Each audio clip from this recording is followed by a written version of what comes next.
Bago simulan sa unang araw ng Mayo ang bentahan ng 20 pesos per kilo na bigas sa Eastern, Western at Central Visayas, ipinakita ng Department of Agriculture o DA ang itsura ng bigas na mabibili.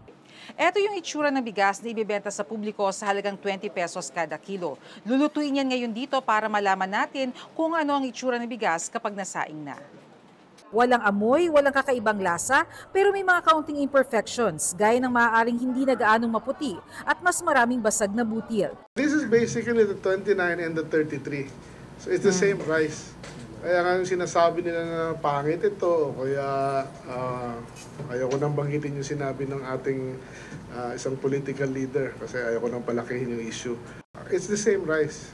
So kita naman nyo, everybody's buying it and everybody's consuming it. 40 kilos kada buwan ang limit kada pamilya sa Visayas at mga LGUs. Bukas rin ito para sa lahat. 30 kilos naman ang limit bawat pamilya sa Kadiwa para sa vulnerable sectors. Sa May 2, ibibenta na rin yan sa mga Kadiwa centers sa Metro Manila. Isusunod ang mga lokal na pamahalaan, pero hinihintay pa ang exemption sa election ban mula sa COMELEC.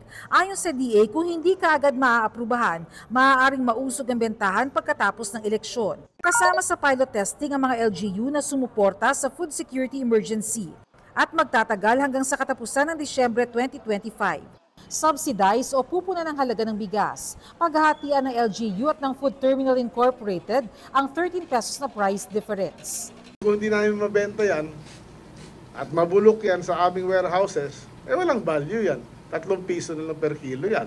Sinubukan namin benta ng 33 peso yan, hindi naman kumagat dahil bumaba na rin yung presyo ng bigas. Ang tawag dyan is move out sale, bargain. 50% off, 100% off, 30% off.